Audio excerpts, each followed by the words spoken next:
I am so pleased to tell you that today's episode is brought to you by Kind Bar. True story, Kind Bars are the only bars I can eat or tolerate. They're the only ones that taste good to me, and I love what they're about, and they're doing something really cool with a new initiative that I want to tell you about today on DIE-ALOGUE. Kind is deeply committed to crafting food with real, recognizable ingredients, a disruptive notion that sparked the creation of a new healthy snacking category. Kind is unapologetic in their efforts to challenge the status quo, to shift the food industry, and empower their community and our listeners to make better, informed choices about health. Kindness can be a transformative force for good, and that is why DIE-ALOGUE is teaming up with Kind and Podgo to bring our listeners 10 or 15% off for military, teachers, students, first responders, doctors, and nurses. How cool is that? Go to podgo.co/kind. That's podgo.co/kind, K-I-N-D, Kind Bar, creating a kinder and healthier world, one act, one snack at a time.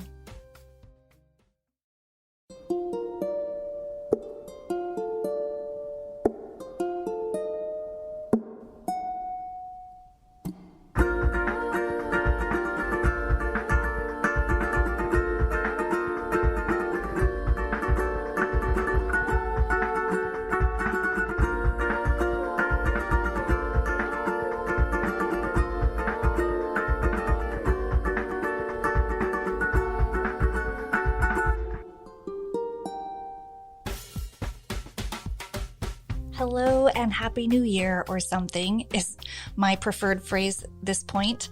Welcome back to DIE-ALOGUE, a true crime conversation. I'm your host, Rebecca Sebastian, and we had a brief hiatus, and I missed you, and I missed putting out new episodes for the 1 week that I didn't, so I'm back with a new one, and we're launching right into a great series for 2021, particularly for winter of 2021. I don't know how your 2020 looked, although I have a fairly good idea, but I think it involved a lot of TV watching and a lot of podcast listening. Really good things. I'm right there with you. I feel like my reading suffered. I read some, but not nearly as much as I normally do or prefer to. That is why I'm launching a series on true crime authors, or true crime adjacent, I should say, because so many people put out amazing books in 2020, and I really feel for authors, and it was a tough year to get their book out and to raise visibility in a year with no book tours. Everybody was relegated to Zoom events, and that's hard because we were all on Zoom for different things. So I think a lot of things got lost in the noise. So I am excited to highlight books that came out last year or are just about to come out in early part of 2021. Starting with my guest today. Tyler Maroney is a private investigator, and his book is called The Modern Detective: How Corporate Intelligence is Reshaping the World. And man, if you are into citizen sleuthing, armchair detecting, this book is for you, because Tyler shares his professional journey from journalist to private eye, and our conversation today really gets into what that means. And what I was so delighted to hear is that he doesn't discourage citizen detectives. He says there certainly needs to be parameters, but he encourages it, and he doesn't look down on it. He actually thinks they're a great resource to work in tandem with and along law enforcement. So I really think the true crime community will really resonate with this interview. I learned so much from Tyler. Could have talked to him a lot longer. And also he mentions a documentary that he was a part of. There's the one on HBO, which is the case against Adnan Syed. His firm was featured in that, as well as a documentary I didn't know about called Free Meek. And we talk about that case. It's the story of a hip-hop artist in Philadelphia and his parole and incarceration. And I will let him tell you the story, but really cool, interesting tidbits and where his work has intersected with true crime. So without further ado, I am so excited to share this interview with Tyler Maroney. All right. Well, Tyler, thank you so much for being on DIE-ALOGUE, a true crime conversation. Welcome to the podcast. It's a pleasure to speak with you. Thank you. Likewise, there's a lot to unpack with your book, The Modern Detective, How Corporate Intelligence is Reshaping the World. First of all, love the title.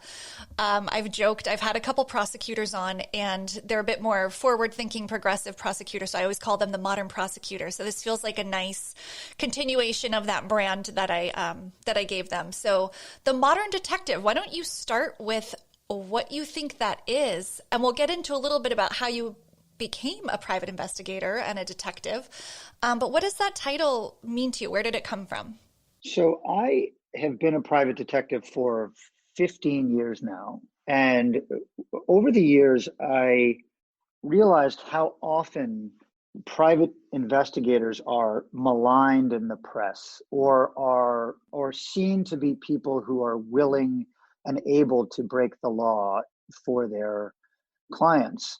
I also recognize how cool it is to be a private detective and how this job is idolized in many ways. So I'm not completely complaining about the media's coverage and the public's fascination of the work that we do. But among the many motives I had for writing this book was to try to tell real fascinating stories, taking the reader inside of what it's really like to be a private detective, with a few goals. One was to try to show that we're not all the kind of dastardly rule breakers that we're often made out to be. And then in fact, we're a group of fascinating people who come from every industry you can imagine, from technology to academia to law enforcement to journalism, and on and on and on, all coming together to do fascinating work that is truly professionalized, especially in this country. In the United States, private detectives are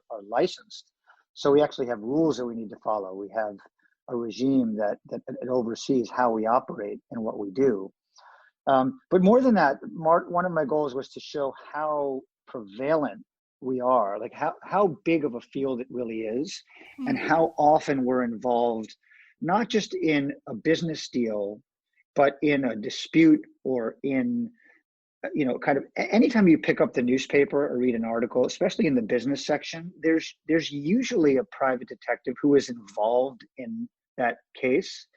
I don't have the data on what percentage it is, but I wanted to kind of take the reader behind the headlines of some of the biggest news stories of recent years, and show the role that private detectives play in an honest and open way. Yeah, and you certainly do that. And I would think for sure my listeners, they're going to think private investigator and they're going to go right to, crimes in more of the murder, true crime space. But a lot of what you're describing is a normal part of business and corporate interactions and investigations within the business world, which I think is maybe where there's a misunderstanding of how prevalent your work is.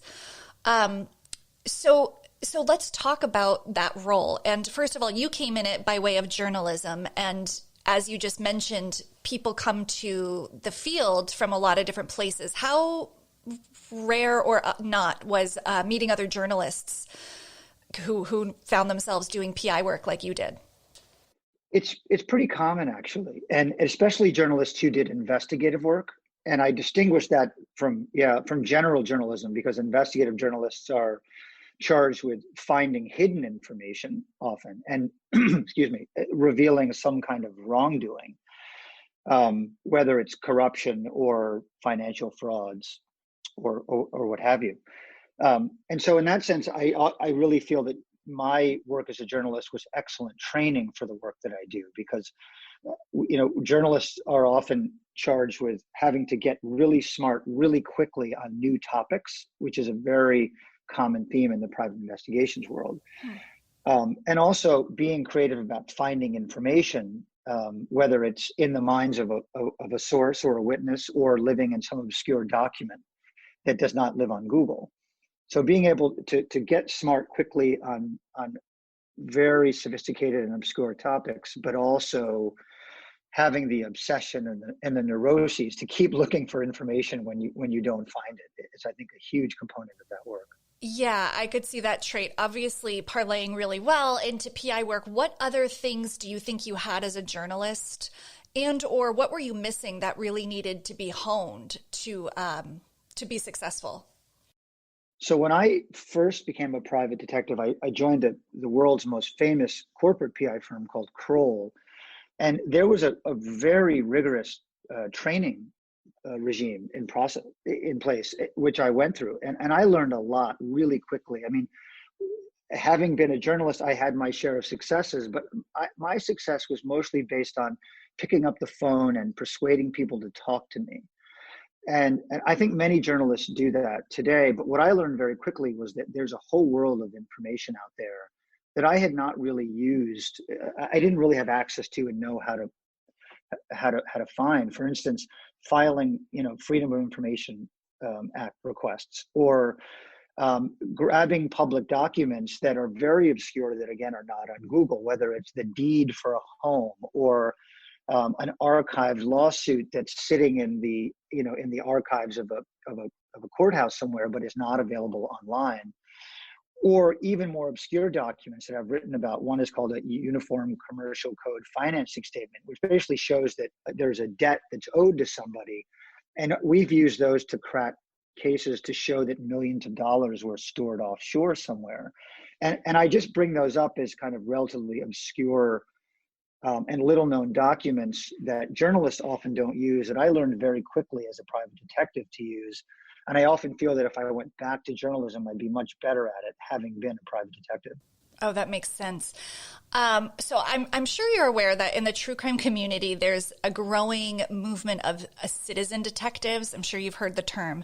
And there's even jokes and memes of T-shirts and things saying basically a detective, because people, who obsess over cases go so deep. But there is only so far Google can take you, right? So can you talk more about, I want to know like the digital landscape of private investigative work now, as well as what are still the old school practices that just will not die because they just work. There's just a certain amount of like on the beat, on the road kind of work you have to do. So could you talk about both of those?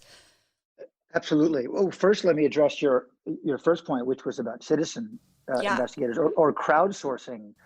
Yes. And I don't mean to overemphasize, I don't mean to make the point that only private detectives know how to do this work, because I often learn a lot from others.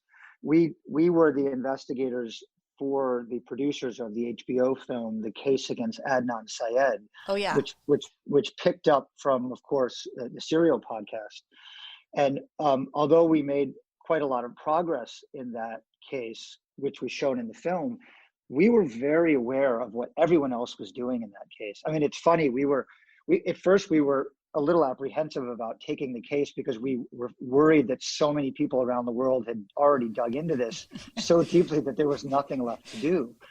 But in fact, what we decided to do was not only come up with our own new ideas, but pick up on the ideas that others were putting whether on Reddit threads or on Twitter. And there were 2 or 3 things actually in the film that came from amateur sleuths out there who just would like drop ideas onto Twitter.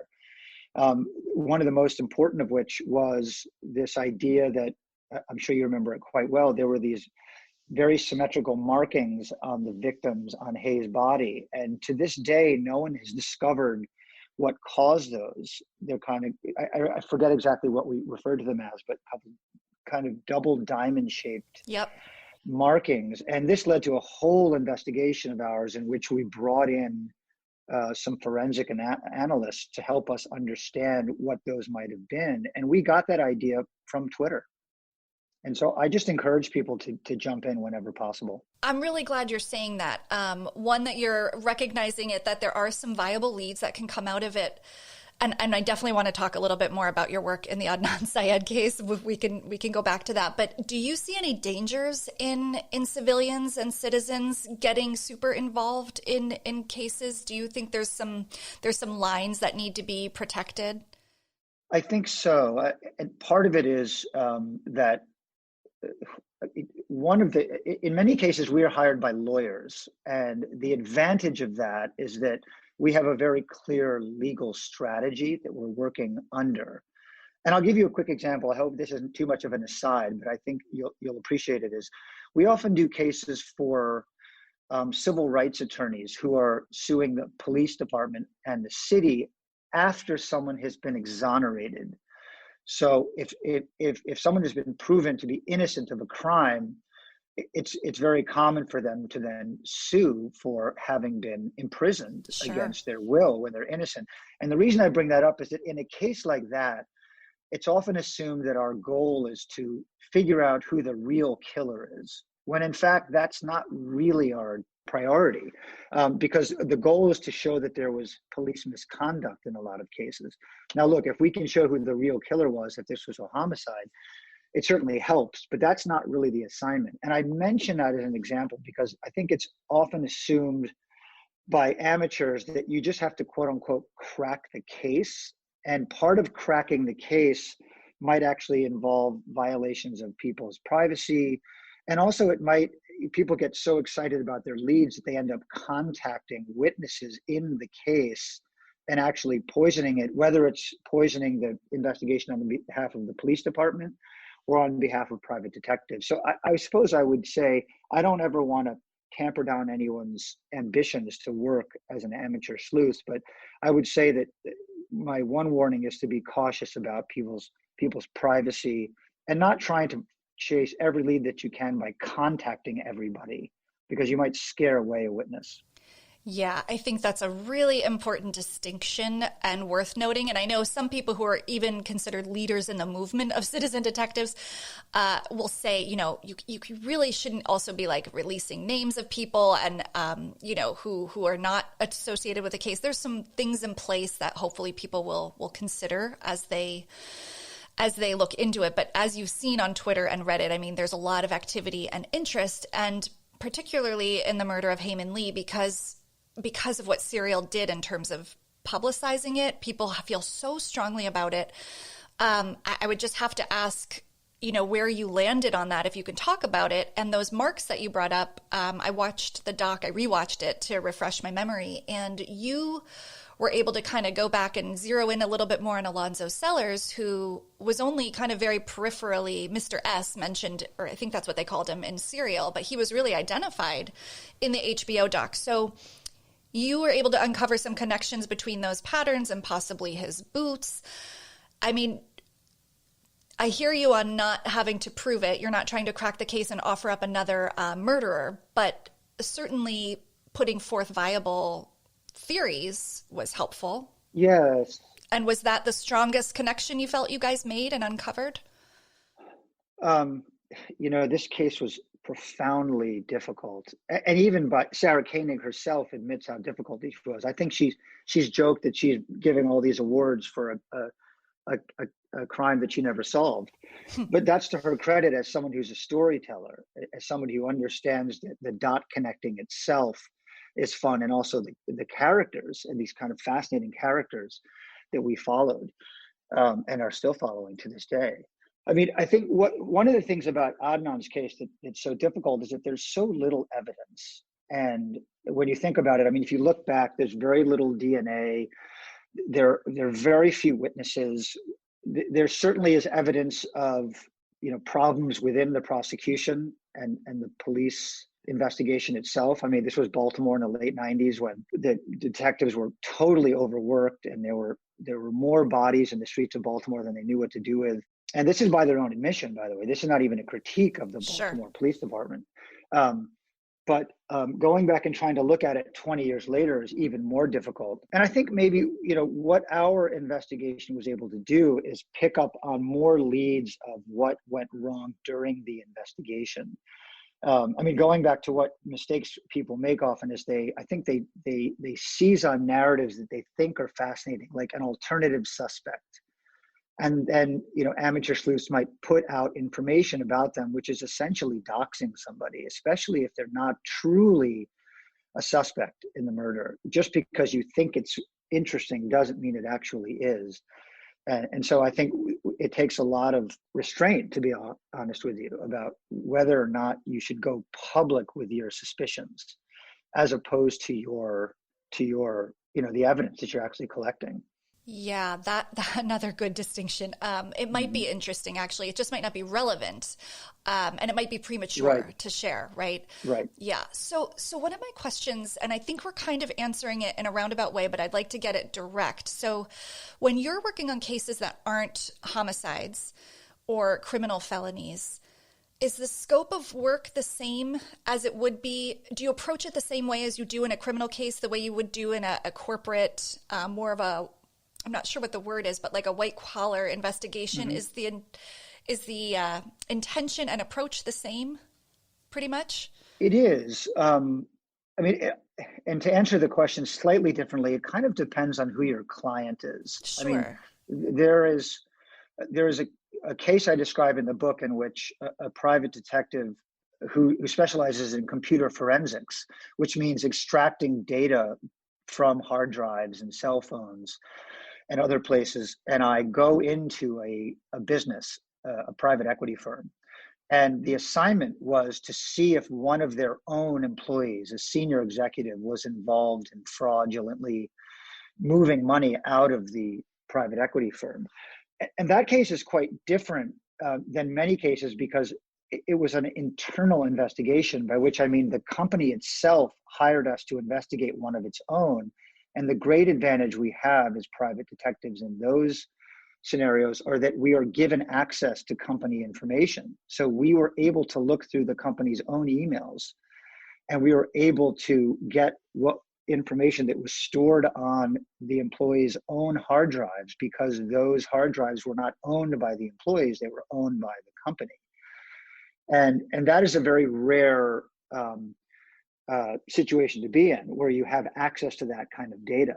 Because usually, whether you're a journalist or a private detective, you're on the outside of the building trying to get inside of the building, as opposed to being let in through the back door, which we were in a case like that. So that's a good example of the kind of case that we do often, where we are given much more information than you normally are in a case. Yeah, I mean, you got the red carpet there pretty much. What is the, you have to still operate within the law, obviously. And this goes back to the stereotypes that sometimes you guys are these like rule breakers, peripheral, doing things your own way. But that, when you're licensed and operating the way you do in a reputable firm, that's not how you operate. So where does law enforcement get involved if you uncover criminal conduct? So in a case like that, the one I was just describing, where you're trying to prove that somebody within a company or organization is involved in a crime, it's very common for us to then refer it to law enforcement. And in fact, this was one of my first early lessons when I became a private detective, is how often referrals from outside of the government lead to criminal investigations. So I've had dozens of opportunities in my career to take our leads that we have developed working for clients and walking into the U.S. Attorney's Office or the FBI or the DA's office and meeting with prosecutors and agents and detectives and simply saying, take a look at our dossier, take a look at what we've found. We believe we've uncovered criminal behavior, and we'd like to pass it on to you because we do not have badges. We do not have subpoena power. The vast majority of us do not have guns. I mean, those who do are usually former law enforcement officers anyway. Mm-hmm. So it's our relationships with law enforcement is very important because we often refer cases to them. In fact, somebody who works with us was a former prosecutor himself in a Manhattan DA's office. And so he knows a lot of people within government, and it certainly gives us credibility in terms of doing criminal investigations to say that we have people on staff who spent their career before that doing prosecutions. Yeah, I would imagine that goes a long way and, preserves that integrity of the relationship. So it's interesting, when I was reading your book over the holiday, you start the book with a tweet from our for a few more days, current president in 2016, which I just found so interesting given where we were in the calendar year of 2020. But he outed a PI in a tweet in 2016. And it just got me thinking about quote unquote fake news and information and the way we are really right now expected to fact check what we're reading because there's so much misinformation, and how it's divided our country over what is and isn't true. So I was wondering, is there a role for PIs in dispelling fake news, and particularly where maybe a threat could be involved? I mean, the events of last week, there were murmurs of this, if not more than murmurs. And I'm just wondering, I don't know if you can speak specifically to anything or more broadly, either way is fine, but what do you make of being a private investigator in the world of information and misinformation? It is such a fantastic question, Rebecca. And the answer is absolutely yes, there is a role, and there has been a role for years. It also depends on how you define private investigator. Okay. I mention that because there is a group that began out of the UK that is now global called Bellingcat that many of your listeners may have heard of. And they are essentially citizen investigators, in the sense that it's a giant collective of very smart people, some of whom have professional experience doing investigations, and some of whom are just obsessives and excellent technologists. And they themselves have done remarkable work, not only identifying everything from what kind of missile was used in an attack by looking at the serial numbers from videos that they found on YouTube, for instance, to tracking down evidence that it was Russian agents who were involved in the attack on Alexei Navalny, the opposition leader. And like really big, front page news investigations that essentially amateurs are doing. And one of their goals, to their credit, is that they take that information and they go public with it, whether it's themselves or working directly with credible news organizations.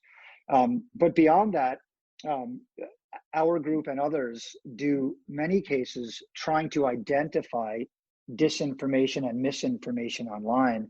And I distinguish between those two in the following ways. Disinformation is often defined as information that is knowingly wrong and false information that's knowingly put out into the world, whereas misinformation is then that information that is wrong that is then amplified by others unknowingly.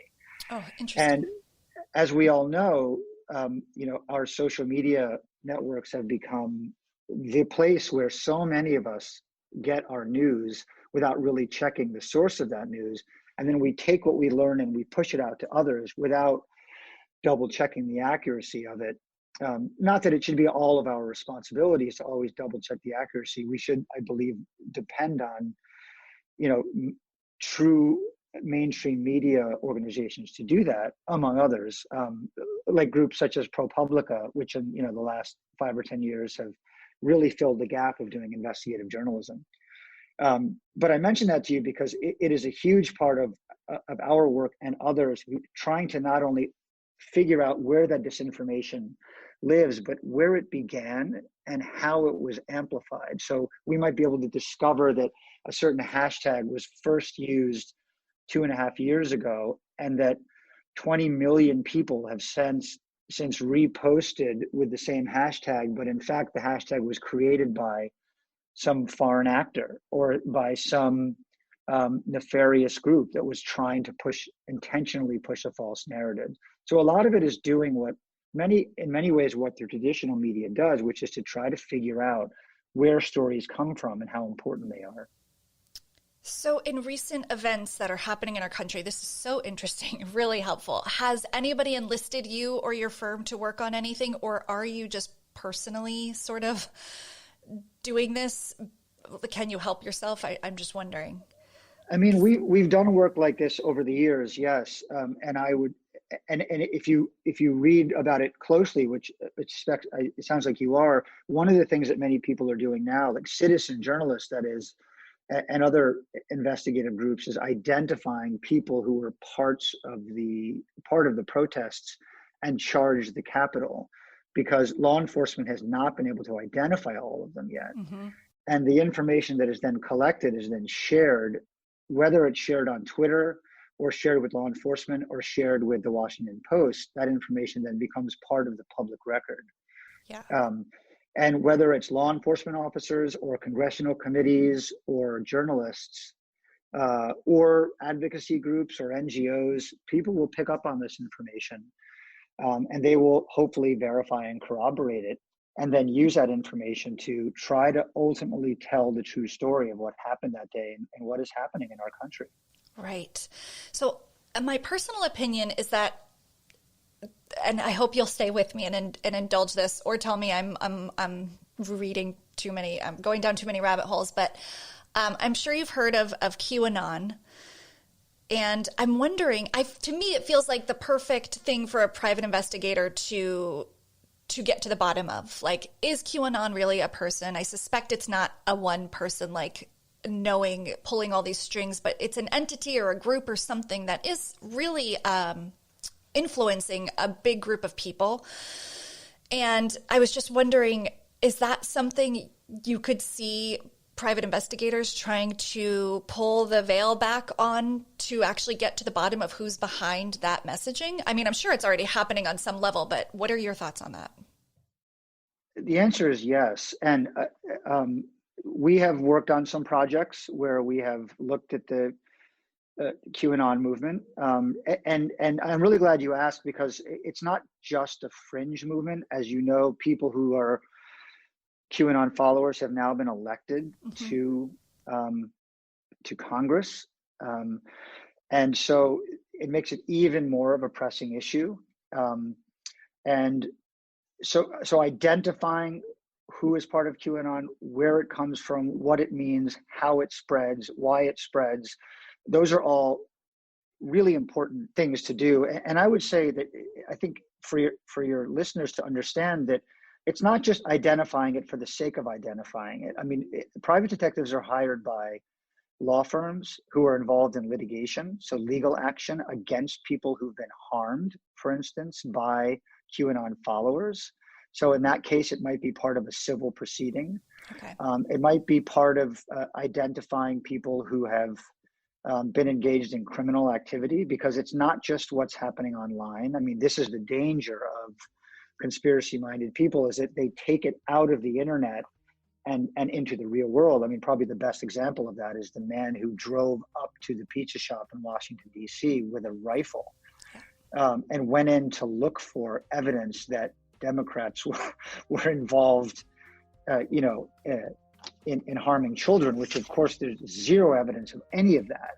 And the more light that can be shined on that, the better. And the reason I mentioned the media and law enforcement and the civil courts is that to make the point that private detectives are hired by all manner of clients, all of whom have a different motive, but not only a different motive, a different theater for bringing that information public and trying to make a difference in the world. Hey, this is Chris from the Criminal Perspective Podcast. If you're enjoying the podcast you're currently listening to on the Crawlspace Media Network, consider checking out Criminal Perspective. On Criminal Perspective, I take 11 years of my experience corresponding with notorious murderers and I bring it directly to you. At times, I'll give you interviews directly with the most heinous murderers imaginable, like Nico Clos, the Vampire of Paris. I read that you found some cookies in his kitchen and you just sat there eating cookies, watching them squirm around and die. Yeah, it wasn't actual cookies, I think. I think it was just bread, but I ate something. I just sat down on a corner and watched him die, basically. Other times, I'll bring you survivors of violent crime telling their harrowing tales themselves, like Shasta McClain, who survived being abducted by serial killer Joseph Duncan. After being at that campsite for like a week or two, he had asked me how I wanted to die. He said because I had to choose one or the other. It could either be quick or it could be the slow process. So he gave me the option of being strangled to death, or he gave me the option of being shot. So please check out Criminal Perspective on Apple, Spotify, or anywhere podcasts are heard. Criminal Perspective is a Crawlspace Media podcast. And do you think we'll see that, an exposure of criminal activity connected to QAnon following and an exposure of who that is or who they are in the near future? Do you think that's something actively happening? I do. I do. I mean, the events of the last week have accelerated that. It seems to me that's exactly what you're getting at. Yeah. And I agree that that's important. And this is actually a wonderful example where, look, there are only a finite amount of private detectives in the world, and many of us are working on cases for clients who, give us assignments. So this is actually a wonderful opportunity for citizen investigators and for amateurs who are fascinated by this to go online and to start doing your own homework and doing your own research. I mean, it doesn't take a genius to know what metadata is and how to find it and where it exists, and to look for evidence within photographs of where somebody has been and who they are and what they believe and where they work and what their identity is. And this is much of the work that's done not just by professionals, but by amateurs. And so Right. I would encourage everyone who's interested in this to play some part in it. And to the extent you're interested in that, is to contact some of the groups that are involved in it. Because as you may know, groups like Bellingcat, as well as the New York Times, are often asking the public for help to do work in the way that law enforcement has traditionally done this, by, for instance, putting a photograph, on a telephone pole to, Yeah. To ask the community to identify a fugitive. Sure, that's true. We've been crowdsourcing for decades. It just there's faster, more immediate, and more myriad ways to do it now. Well, that sounds like a call to action if I ever heard one. I thought I was going to get an answer on who QAnon was, but I think you just put it back on me and everybody listening, which is kind of cool. So you cover specific cases that you've worked on in your book, and I'm wondering which stands out. Is there one you could tell our listeners about to kind of pique their interest? And also, are there any you couldn't put in the book for legal or different reasons? It was just too sensitive. So yes, there were hundreds I could not put in the book. I mean, so my book includes 10 chapters. 3 of them are my stories. 7 of them are stories that I reported by meeting with other private investigators and intelligence professionals around the world. And I did that very much by design, because the book is not memoir. The idea is to try to show how varied and global the investigations that people in my field work on. It was actually quite hard to get many of those people to agree to talk, because most of them were working on cases that were confidential or were privileged. Sure. And so we had to get the permission in many cases of the client to talk about them. And in most cases, we were able to get that. In a few cases, I had to anonymize things to change the dates and names a bit.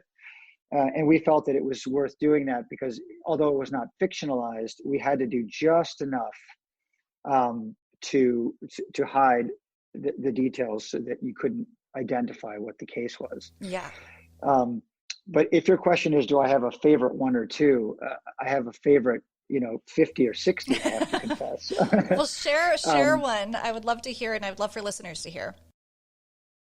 I mean, one of our favorite cases is one that I did not write about, but which has been publicized heavily already. That was in a documentary on Amazon called Free Meek, which was about Meek Mill, the Philadelphia rapper, who was arrested and put in prison a few years ago for very minor probation violations. And we were hired by his legal team and his advocates to investigate the motives behind his imprisonment and help him. And among our clients was Jay-Z, who runs Rock Nation, who is the management company for Meek Mill. And the reason I highlight that is that it was a case that was not just about working for a client, but it had much bigger implications about the criminal justice system itself. Wow. And in terms of a case itself, it was also very well resourced. So we were able to work on that case for 6 months straight with many of our employees, and ultimately found evidence that Meek had been arrested 10 years prior, something he never denied, by a police officer who some of his colleagues told us had been involved in corruption itself. So the point being that it was a case in which we got to interview quite literally hundreds and hundreds and hundreds of people over the course of 6 months that led to the release of Meek, and also helped jumpstart a movement by Meek and others who contributed to a foundation to try to reform the criminal justice system in the way that other organizations like the Innocence Project or the ACLU have done consistently over the years. So I encourage everyone to watch it, not only because we are lucky enough to be a big part of the film, but because it tells an interesting story about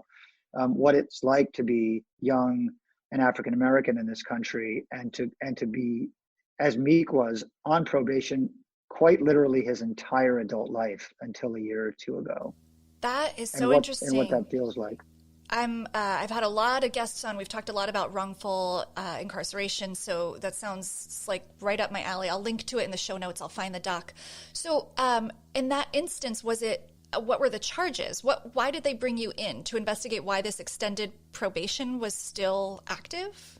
Partially. So let me go back and make it kind of a little clearer. So we were hired when Meek was arrested after he was found to have popped a wheelie while filming a music video. And this was it was a moving violation, essentially a violation of his probation. Because when someone is on probation, as you know well, they are essentially still under surveillance. They are not allowed to, obviously commit crimes, but there are much more subtle, much more nuanced, much more smaller technical violations that can get them thrown back in jail. And the question is, why did this happen? Meek was sentenced by the judge in Philadelphia for between 2 and 4 years for that probation violation. And the original assignment was to investigate the motives of the judge herself, because it was so confounding to Meek and to others that he had been in prison for so long. We spent a month or two investigating the judge and found a lot of interesting things about her, including the fact that she was very litigious herself and was known to be very tough on defendants who appeared before her. But we ultimately decided that to really help Meek, we'd had to go all the way back 10 years before this rearrest to his original arrest for drug and gun possession when he was only 19 years old.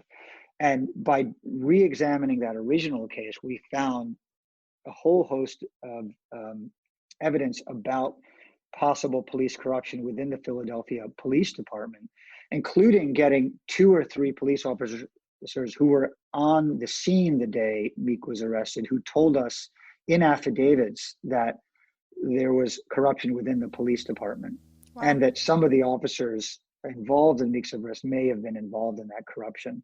And we were very fortunate, not to talk too long and to turn this into a monologue, Rebecca, that there was a new DA in Philadelphia named Larry Krasner, who had been a criminal defense lawyer, who's a real reformer, who was willing to listen to what we were doing and listen to Meek's lawyers and his advocates and pay attention to the media that was swelling around this issue, to really think hard about whether or not Meek's conviction should stand. But beyond that, whether or not we should take a harder look at the probation system, because so many other people are in prison for either crimes that they did not commit or for reasons that we as a society should not really be supporting. Right, or where the sentencing isn't aligned with the crime necessarily. You know, I think about the passage of time in his life and how long it takes to uncover that, and how your firm was needed to go in, and how so many people don't have access to that. That leads me to kind of a justice system question. I think I remember reading in your book that there is some allocated funds that the state and criminal public defenders both have. Well, I'm sure the state does, but criminal public defenders also have resources that can bring in private investigations. I would imagine there's quite a big range of quality of work, though. Do you think most defendants get a robust investigation to their case? So the answer is no, but I am really glad that you brought this up, because I did mention this in the book, and these are actually cases that our firm works on from time to time, which is, I think everyone knows that if somebody is arrested, that there is the police department and the DA's office at the county level. And then of course at the federal level, there's the FBI and the U.S. Attorney's Office. But there is also funding at both the county and the federal level for private investigators to be brought in to counter the weight and the resources of the prosecution, of the police. And I think this is important because the resources that are allocated to the prosecution and the police investigation are much, much bigger than they are for the defense. Sure. And we've also always wondered internally, as have others, how interesting the criminal justice system would be if the resource allocation was the same.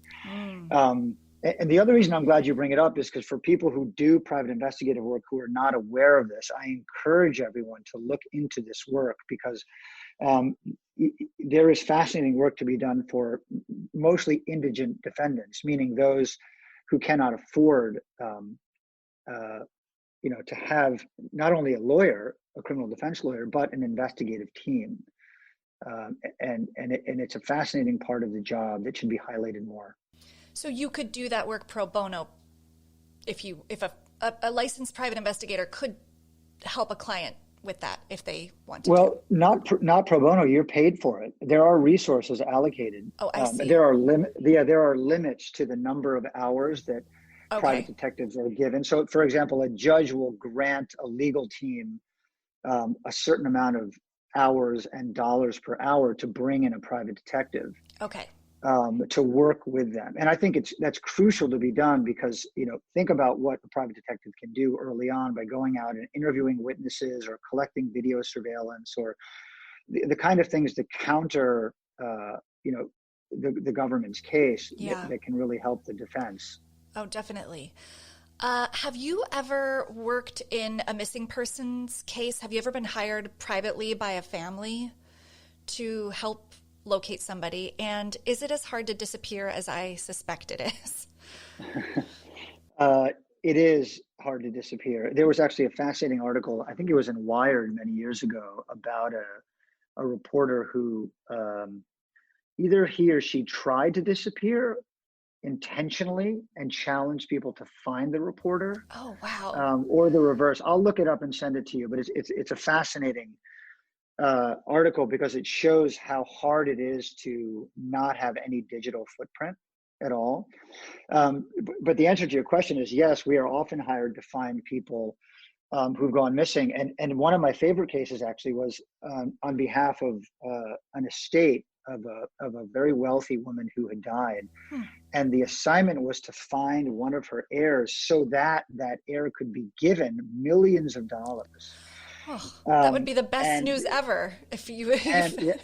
Exactly. But what was interesting is that I believe it was a son. It was many years ago. Had left the country and had lived all over the world, in Latin America and in the Far East, and wanted nothing to do with the family. And we wondered if that would change if we were, because one of the best parts of the assignment was to say, when we found the missing person, we want to give you access to your family's wealth, and you are now a multimillionaire. And here's an interesting twist, is that we actually brought in the State Department to help us do this, because one of the things that the State Department does is it helps Americans overseas with problems they might have. And they were able to check hospitals and check with local law enforcement agencies with one condition, which is that if the person was located and they did not want to be found, the State Department simply had to tell us that they had no information to share, meaning it's possible that we found the person but don't know it to this day. And the reason I bring that example up is that it's a great example of a case where we thought there's a lot of resources we have, and there are a lot of people we know around the world, and we can search the internet in lots of creative ways. But who else out there can you deputize? Who else can you bring into your investigation to help you do your job? And so in that case, we quite literally we didn't hire the US government, but we got the help of the US government to do this case. And we never found the person, as far as we know. Are we sure the son didn't kill the mom? Are we sure he's not I don't know. I think his ears would be perked if he knew why you were trying to reach him. That's so interesting. Great theory. That's where my mind goes, but that's not terribly surprising. Well, my gosh, this is so interesting. And you know, I think in closing, it might be interesting to share what you might, and you've already, we've gotten there a little bit, but what might you tell somebody who really is maybe considering this more seriously than just an internet detective from home, but somebody who really might want to take their skill set from another career and parlay it this way. Like, how would you start this? Well, first, I would say we need more people in the industry and more hardworking professionals, because one of my biggest complaints is that, and this is especially true in other countries, is that you are a private detective simply because you declare yourself one. Yeah. Whereas in the United States, you have to get a license or work under somebody else's license. And in many cases, pass a test. And so there is some kind of professional regulatory body. But beyond that, I think that there's often this assumption that to be a good private eye, you need to have been a cop and you need to be aggressive, or you need to know how to interview people, or you need to be some tech wizard. And although all of those things certainly are a good component of it, some of the most spectacular investigations I've worked on were done by people who came out of academia or were self-taught coders. And their jobs and their talents are not to find and unmask people online, but to be able to collect vast tranches of data and crunch that data and make sense of it, to look for patterns in data and to be able to find frauds that way. Wow. In ways that I think people don't really think are really valuable. I mean, it's been 20 or 30 years that the FBI has been saying, we want to hire accountants, not lawyers, because accountants crack cases probably faster than lawyers do. That's right. And I would say it's the same in our field, which is that, I mean, if you look at our firm alone, my co-founder came out of the labor movement. I was a journalist. We have a former prosecutor, a former academic dean. We have a former actress. We have a whole host of people who bring to bear skills and talents that are valued in the industry. And so I say, come on and, and join the industry and find ways to do it. And amateur sleuthing is the best way to get noticed. Right. So if you have an interest in doing it, I would encourage it. And I'm glad you brought that up at the very beginning of this interview, because it's a good way in. Do you have any internships available? I know a podcaster who might be interested. I'm like, how do I do this? Is it too late for me? Because it's too late for me for law enforcement. I looked into that when I was over the 35 threshold for the FBI. But this is so interesting to me. If you have a minute, I would love to do some rapid fire kind of light questions about what you're into right now. Do you have a... Sure. Can we do that? Okay. Absolutely. Yeah. Are you reading anything that you're loving right now that you can share? Yes, I'm reading a book called Cast by Isabel Wilkerson, who's a journalist and academic. And it is a fascinating book because it actually is about the history of white supremacy in this country, which is a very relevant topic for us all to be reading about. And I read people like Isabel Wilkerson because I make an effort to learn about the world as much as possible. And I don't mean that to sound silly, but I mean, if you're an educated person, then you can do well at your job. And in addition to that, so I highly recommend Isabel's book. She's a Pulitzer Prize winner, by the way, a fascinating journalist. I have a feeling she was on a podcast I love, actually called Armchair Expert with Dax Shepard. I think he interviewed her because the title of that book is ringing a bell. It sounds very timely.